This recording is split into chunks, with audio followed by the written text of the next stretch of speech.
Bonsoir à tous. Jeudi 19 mars 2020, dans l'actualité ce soir, nous reviendrons sur le discours du chef de l'État Ali Bongo Ondimba sur les mesures mises en place pour freiner la propagation du Covid-19. Pour ce faire, le président de la République exhorte les Gabonais à une responsabilité collective, à plus d'unité pour faire face à cette pandémie. Avec la fermeture des établissements primaires, secondaires et universitaires, les responsables des écoles supérieures mettent en place des stratégies adéquates pour dispenser les cours en ligne. Et puis, dans ce journal, nous parlerons également de la Journée mondiale du travail social, garantir l'importance des relations humaines. C'est donc le thème de cette année 2020. Voilà pour le sommaire. Bienvenue à tous. Le chef de l'État, Ali Bongo Ondimba, s'est adressé hier soir à la nation. Il est revenu sur les mesures restrictives prises par le gouvernement de la République. Ceci, bien évidemment, pour rassurer les populations gabonaises. Je vous invite à suivre un extrait avant de recevoir sur ce plateau Stevie Oyan-Mesui. Dans le souci d'avoir une approche globale et de préserver tous les équilibres, j'ai instruit le gouvernement afin que toutes les mesures soient prises pour absorber l'impact du Covid-19 sur notre pays.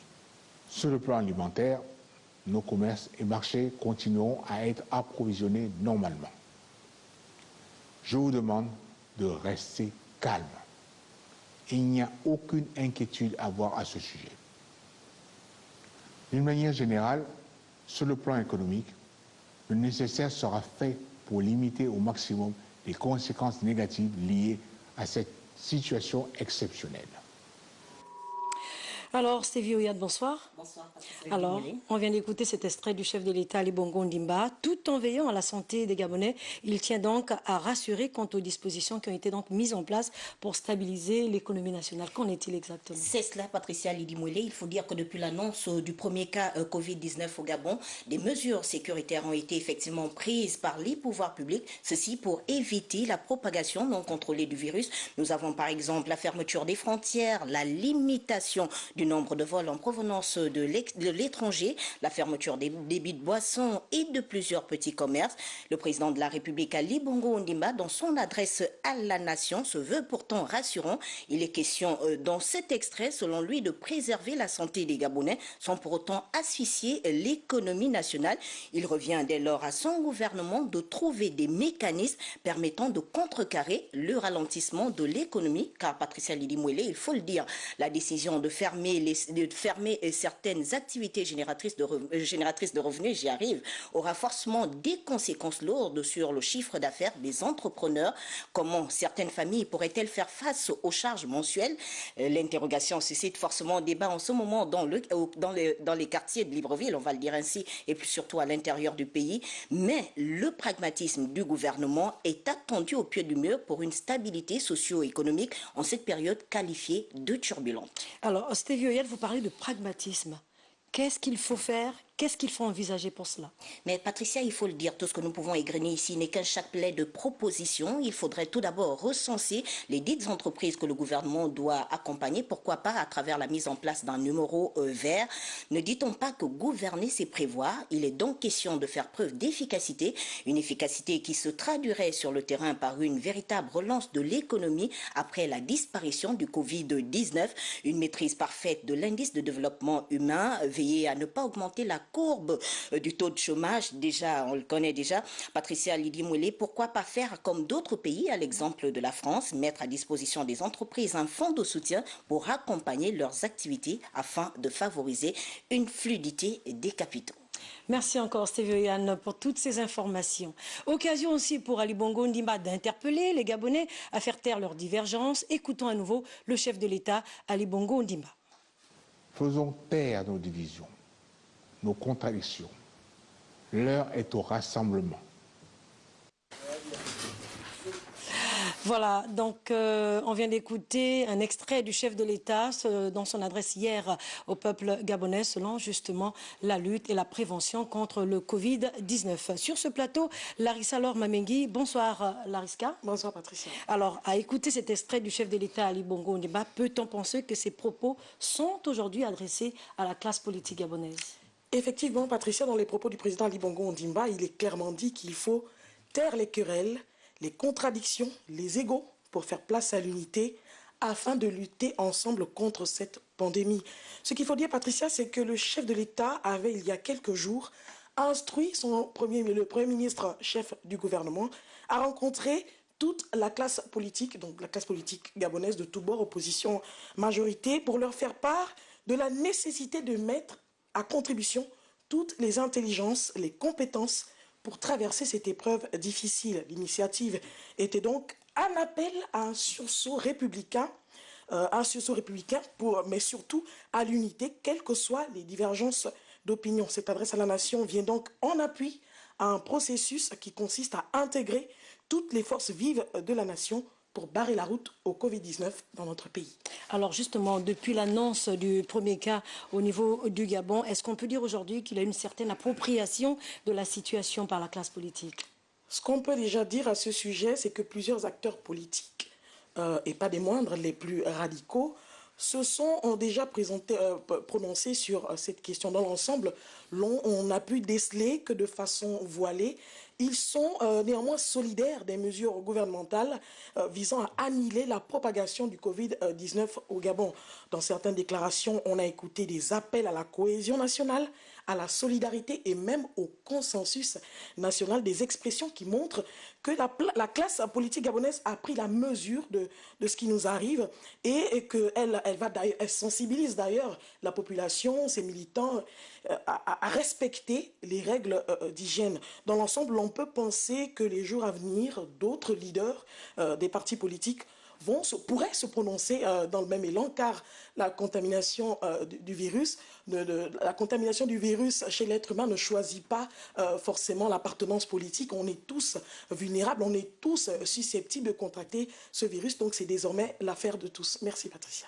Merci encore Lariska Mamengue pour ces précisions.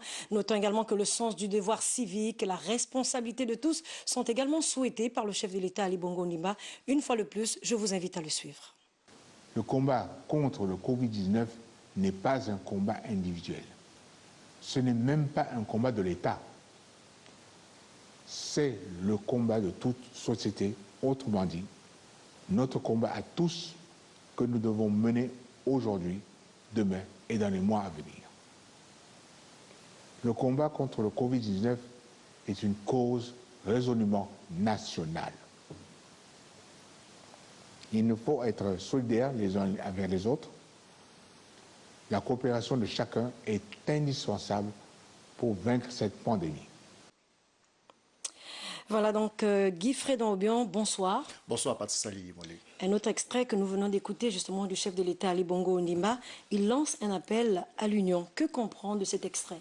Alors il faut déjà dire Patricia Mollet que le terme, sinon le mot union est présent, sinon omniprésent dans tout ce qui est symbole de la République. C'est un mot qu'on retrouve dans notre devise, union, travail, justice. On le retrouve également dans le premier vers de notre hymne, la Concorde, unie, ainsi de suite. Et on le retrouve également dans le blason à travers les différentes interprétations ou les différentes lectures qu'on peut faire. Donc l'union est de ce fait une des valeurs cardinales qui fondent le Gabon. Pour revenir sur les propos du chef de l'État, Ali Bongo Ondimba, il dit « ce n'est pas un combat de l'État, c'est un combat de la société ». Donc à travers cette union, c'est l'implication de tous les Gabonais qui est sollicitée ici, car comme il le dit si bien, le combat contre le Covid-19 est une cause nationale. Dès cet instant, les Gabonais doivent s'unir pour faire un front commun au Covid-19.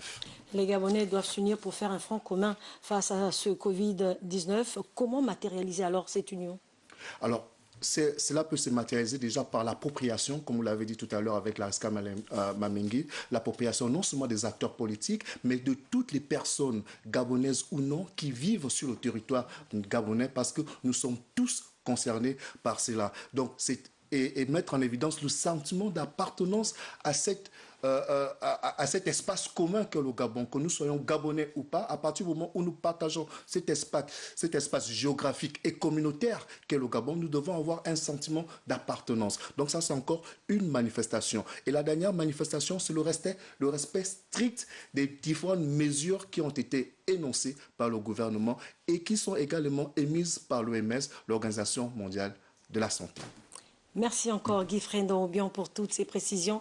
Voilà donc ce qui clôt justement le dossier ou encore l'analyse sur les propos du chef de l'État Ali Bongo Ondimba sur les mesures à prendre concernant le Covid-19. Comment préparer les entreprises et commerces à faire face aujourd'hui aux mesures de lutte contre cette pandémie? La problématique a donc été abordée au cours d'une séance de travail entre les ministres de l'économie et du commerce. Maggie Zangnan, Marlise Mengue. L'onde de choc Covid-19 n'est plus seulement une question sanitaire. C'est un séisme qui se propage dans le secteur économique. Nous savons que ces mesures vont amener le ralentissement de l'activité, mais ce ralentissement ne doit pas se traduire par des licenciements. Ce ralentissement ne doit pas se traduire par la mise en difficulté des entrepreneurs et des entreprises. Donc pour nous, il est question de trouver des moyens, de voir comment le gouvernement va accompagner les entreprises pendant cette période difficile. Une situation d'urgence qui met en difficulté les opérateurs économiques. Pour solidifier le tissu économique, l'État envisage un accompagnement. Les tenanciers de bars, et il n'y a pas que des bars, il y a des restaurants également. Il est question justement de mettre en place un numéro vert, c'est le 2550, qui pourront appeler et ils auront en face, ici, au niveau du ministère de l'économie, des interlocuteurs pour les accompagner. Et c'est chaque opérateur économique qui devra se présenter à nous et présenter tous les documents qui fondent son entreprise pour voir à quel niveau est touchée son entreprise pour que nous puissions déclencher un accompagnement. Parce qu'il y aura plusieurs types d'accompagnement. Au regard des mesures prises pour endiguer le coronavirus, le monde des affaires et celui de l'entrepreneuriat sont des secteurs sensibles qui méritent un traitement spécifique. Un communiqué dans cette édition d'information, il nous émane du ministère de l'économie et des finances. Le ministère de l'économie et des finances informe les propriétaires des épaves des véhicules, des commerces et toute autre construction privée établie dans les cités administratives à usage de logements à Libreville de procéder à l'enlèvement ou encore à la destruction des dits biens dans un délai d'1 mois à compter de la publication du présent communiqué. Passé ce délai, eh bien, l'administration se réserve le droit de faire usage de ses prérogatives de puissance publique pour faire libérer le domaine de l'État. Chaque jour, à travers le monde, la communication sur cette pandémie est traitée sur toutes les facettes.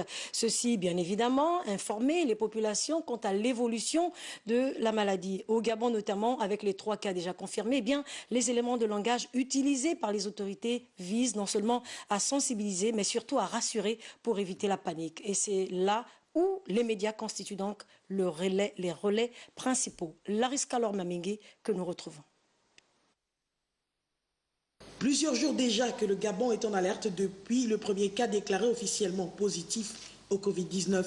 Des organes ont été mis en place pour régulièrement communiquer sur l'évolution de cette pandémie. Une responsabilité pour les médias dont le rôle est crucial pour rassurer la population. Il en va de la responsabilité des médias en ligne qui sont aujourd'hui pointés du doigt de pouvoir véhiculer des informations officielles, des informations qui émanent justement du gouvernement qui a mis en place une commission chargée de pouvoir communiquer à la population pour ne pas que celle-ci s'inquiète. Dans cette période, la communication est un élément essentiel. L'information doit être fondée, vérifiée et divulguée avec prudence. Il faut examiner l'information, même si elle est fondée, elle peut être officieuse, mais si les instances officielles n'ont pas encore communiqué, on n'a pas le droit, on ne peut pas communiquer cette information. On ne sait pas comment est-ce que c'est l'ensemble de ces responsables-là, et comment est-ce qu'ils travaillent dans les coulisses, et quels sont les moyens, quel est le langage surtout qu'ils veulent utiliser pour faire passer l'information, pour ne pas que la population panique. Il faut patienter que les instances officielles donnent l'information. Parce que la manière de donner l'information peut également tromper. Vous voyez, la manière de communiquer peut créer le trouble. À ce jour, c'est plus de 7000 décès liés au coronavirus dans le monde. Au Gabon, les 3 cas diagnostiqués positifs sont hors de danger. Leur santé s'améliore. Le gouvernement s'active à mettre les moyens techniques et opérationnels pour maîtriser la maladie et stopper le virus sur le territoire. Ces mesures gouvernementales entraînent entre autres la fermeture des lieux de concentration, l'interdiction d'attroupement. Pourtant, depuis lors, aucune disposition n'a été prise pour le transport en commun qui peut aussi constituer un facteur de propagation de cette pandémie. Nos reporters Rita Abogondon et Pierre Claverilla se sont intéressés sur le domaine des transports suivant ce reportage. Doit-on toujours attendre la dernière minute pour se saisir des dispositifs de lutte contre le Covid-19 dans les transports en commun. La question reste dans son entièreté lorsqu'on sait qu'à bord de ces voitures de transport, il y a toujours une forte concentration d'usagers. Des dispositions ont été prises, fermeture des bars, de certains lieux de rassemblement. Mais le transport en commun, il n'y a pas eu de mesure en tant que telle. Donc c'est l'occasion ici de dire au gouvernement, voyez-nous les partenaires sociaux, pour qu'ensemble nous puissions trouver des solutions à ce problème. Pendant que certains syndicats attendent d'être reçus par le gouvernement pour mettre en place un plan de riposte contre le corona dans le secteur du transport, d'autres s'attellent à mettre des barrières pour freiner la propagation de ce virus. Nous avons demandé à nos adhérents de diminuer le nombre de places dans les véhicules. Dans les véhicules de 4-5 places, de ne prendre que 2 personnes derrière et 1 personne devant. Dans les taxis-bus de 18-19 places, de ne pas mettre plus de 3 personnes par rangée. Nous avons aussi demandé à nos adhérents de privilégier les clients qui ont le kit de protection. Il est plus qu'important aujourd'hui que toutes les parties prenantes, syndicats et gouvernements, trouvent ensemble des solutions pour repousser la propagation du Covid-19 dans le secteur des transports. Depuis quelques jours, les élèves et les étudiants du Gabon sont donc à la maison. Pour leur suivi, des stratégies sont mises en place pour certains responsables d'établissements. Bien, il est question aujourd'hui de mettre en place justement des conditions pour mieux permettre le suivi de ces étudiants, à l'instar de l'Institut universitaire des sciences de l'organisation, où les cours sont aujourd'hui dispensés en ligne. Gabriel Guilain-Lemami, Chrislin Maïnda. L'Institut des sciences de l'organisation, comme d'autres grandes écoles gabonaises, a suspendu ses cours suite aux recommandations prudentielles prises par le président de la République dans le cadre de la lutte contre la propagation du coronavirus dans le pays. Toutefois, pour que l'administration fonctionne et pour être en contact avec les étudiants, le responsable de cette école a opté pour des cours en ligne. Le ministère nous a instruit récemment qu'on puisse établir ou garder le lien entre nos étudiants et nous. Et donc, pour le cas de l'USO, nous sommes dans cette dynamique-là depuis longtemps, depuis le début des cours. C'est-à-dire que les cours se font en ligne via WhatsApp. Grâce à ce système, les étudiants, depuis leur domicile, peuvent traiter les devoirs de classe et suivre les travaux dirigés. Ce qu'il est possible de faire, c'est de donner des thèmes aux étudiants, des thèmes des prochaines séances, qu'ils puissent aller faire des recherches et que avec des exercices à faire, et lorsque nous allons reprendre, ça sera plus facile pour nous d'avancer, notamment en donnant quelques explications, en corrigeant les exercices à ce moment-là. Ce système de communication via les réseaux sociaux est aussi indispensable pour l'administration qui l'utilise pour des notes d'information destinées aux enseignants. Ça permet également au niveau de l'administration de transmettre les informations émanant soit de la direction générale, des directions des études, des départements, des filières. Le responsable de l'USO espère développer davantage cette méthode de travail pour occuper les étudiants, enseignants et personnels administratifs en cette période de crise sanitaire mondiale. Pendant ce temps, le ministre de l'Enseignement supérieur, de la Recherche scientifique, Jean de Dieu Moukani Wangou, a échangé avec les membres de la communauté scientifique du Gabon. La fabrication des solutions hydroalcooliques était donc le sujet principal qui a été abordé. Gabriel Guilain-Lemami, Chrislin Maïnda, que nous retrouvons. Le Gabon, comme d'autres mondes, est touché par le coronavirus. De nombreuses mesures ont été prises par le gouvernement pour faire face à cette maladie, parmi lesquelles celle liée à la prévention, donc à l'utilisation de désinfectants. Et c'est dans ce sens que le ministre de l'Enseignement supérieur, de la Recherche scientifique a réuni les représentants de la communauté scientifique du Gabon en vue de discuter sur les moyens qui pourraient permettre la fabrication des solutions hydroalcooliques. La communauté scientifique se mobilise et entend se mettre à contribution. La communauté scientifique dispose de l'expertise nécessaire pour pouvoir effectivement suggérer les solutions au pays. Cette réunion intervient au moment où les solutions hydroalcooliques sont en manque dans les surfaces commerciales. Le membre du gouvernement a invité ses interlocuteurs à s'investir davantage dans la recherche pour la fabrication de ces solutions. Je suis heureux de vous informer que l'IFAMETRA, l'Institut de la pharmacopée et de médecine traditionnelle, est en train de réfléchir à une voie alternative.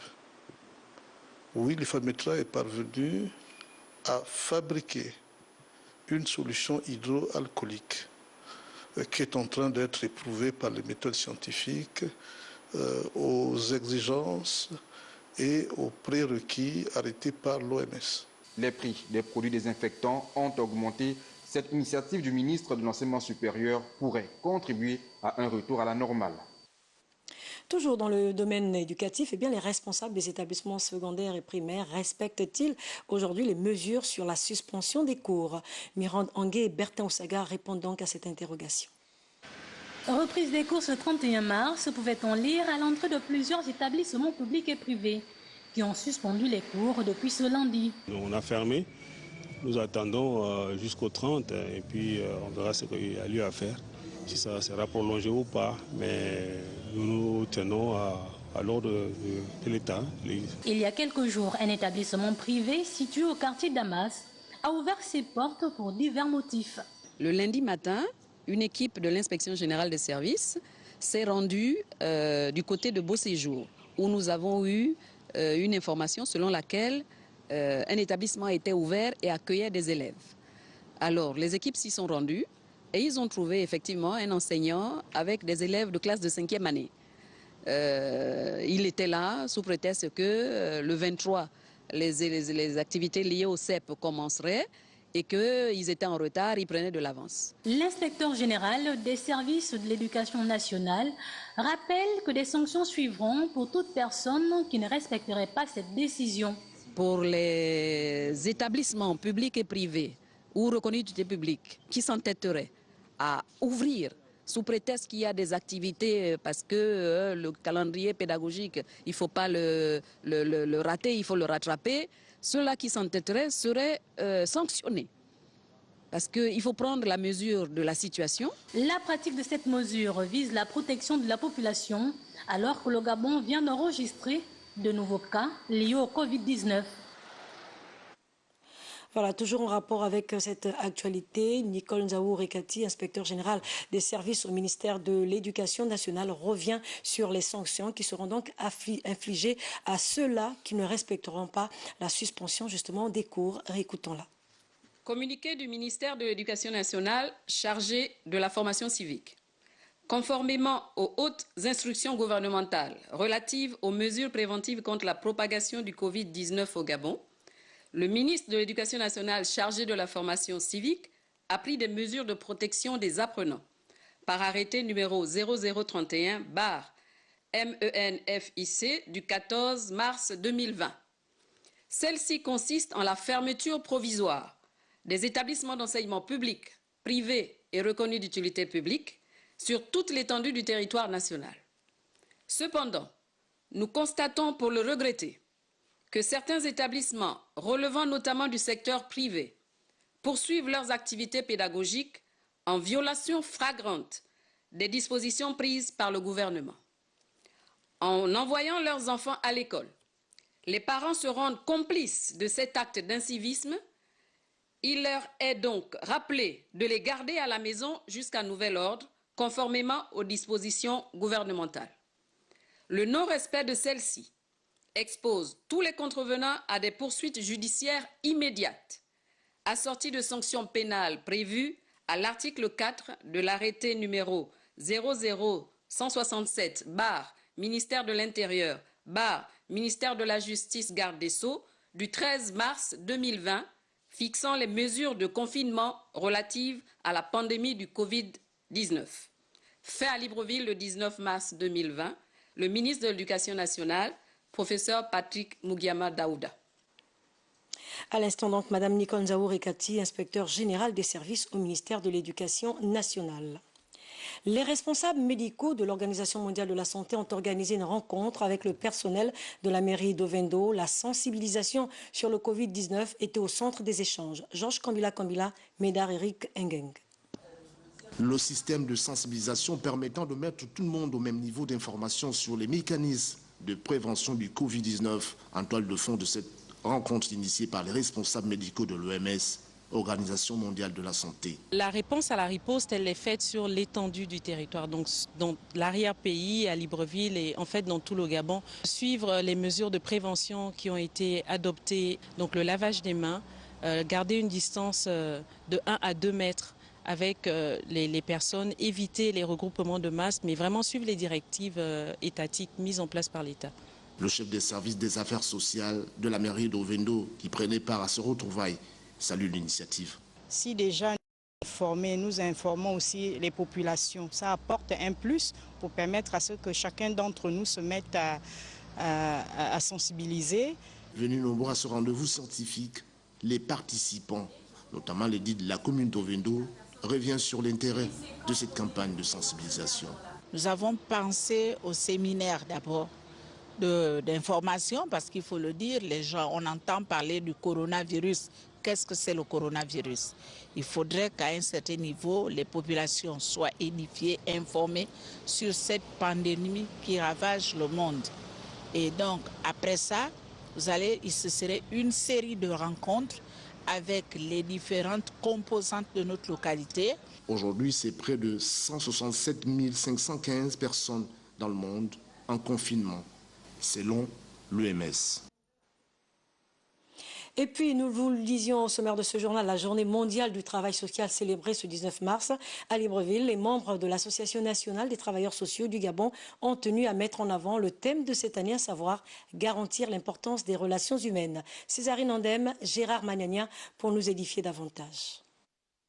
Garantir l'importance des relations humaines, c'est le thème retenu par la communauté internationale pour célébrer la journée mondiale du travail social. Au Gabon, l'Association nationale des travailleurs sociaux revient sur le choix de ce thème au moment où le monde traverse une crise sanitaire. Ce thème fait appel à l'ensemble des acteurs du social, aussi bien institutionnels qu'associatifs, à prendre conscience de l'interdépendance des personnes, l'importance de modifier les politiques sociales et les prestations de services sociaux, qui montrent chaque jour leurs limites face aux nombreux enjeux de l'heure. L'Antras G, qui œuvre pour le bien-être social, encourage les mesures gouvernementales dans la lutte contre le coronavirus. À l'endroit des populations, nous voulons dire que l'heure est grave. Ce qui se passe dans les pays mieux organisés, mieux outillés que nous, en matière d'infrastructures médicales, et en personnel soignant doit nous interpeller à prendre de bonnes actions édictées par l'OMS et le ministère de la Santé. Le travail social peut être défini comme étant une pratique, une discipline qui promet le changement et le développement. Cette association à but non lucratif a pour vocation de promouvoir le travail social au Gabon. Le sport à présent, le boxeur professionnel Taylor Mabika prépare activement son prochain combat à Libreville. En s'entretenant donc avec Raissa Lor Meza, il a décliné le chronogramme de ses challenges à venir. Suivant ce reportage, les images sont de Gérard Miindou. En visite au pays, Taylor Mabika, pris au vif dans les jardins de Gabon Première, évoque ses récentes sorties effectuées en Europe, non sans faire allusion au manque de soutien multiforme dont il fait l'objet. Au 8e round, compte tenu des coups bas, des accrochages, je n'ai pas compris. Je n'ai pas compris que moi j'ai pu marquer les points. Et moi j'estime que j'ai gagné par les points. Bon, les juges en ont décidé autrement. Je laisse chaque personne se faire une idée du combat. Présent à Libreville pour préparer son nouveau combat, Taylor Mabika, qui est soumis au diktat du coronavirus, est contraint de reporter à une date ultérieure ce face-à-face sur son sol. Ça permet d'être en confiance. Et lorsqu'on le fait au pays, les gens me disent « Non, mais il faut aller boxer en Europe, tant que tu ne boxes pas. » Bien sûr que j'ai boxé en Europe. Au Gabon, je n'ai fait quoi? 5 combats sur 25. Je fais de très grandes choses ici, il faut juste y croire. Quand je viens préparer mon combat à Nionier ou dans une province ici, oui mais non, mais il faut aller aux États-Unis te préparer. Mais non, j'ai besoin de communier avec les parents, les amis, la population. Pour moi, c'est là où je puise ma force. Celui qui appelle de tous ses voeux au soutien de ses compatriotes envisage faire de sa terre natale une citadelle imprenable. Voilà, c'est ce qui met donc un terme à cette édition d'information. Tout de suite, le rappel des titres. Ce jeudi, eh bien, dans l'actualité, nous sommes revenus sur le discours du chef de l'État Ali Bongo Ondimba sur les mesures mises en place pour freiner la propagation du Covid-19. Pour ce faire, le chef de l'État a exhorté les Gabonais à une responsabilité collective, à plus d'unité pour faire face à cette pandémie. Avec la fermeture des établissements primaires, secondaires et universitaires, les responsables des écoles supérieures mettent en place des stratégies adéquates pour dispenser les cours en ligne. Et puis dans ce journal, nous avons parlé également de la journée mondiale du travail social. Garantir l'importance des relations humaines, c'est donc le thème de cette année. Merci encore de nous avoir suivis. Excellente suite des programmes sur Gabon Télévision.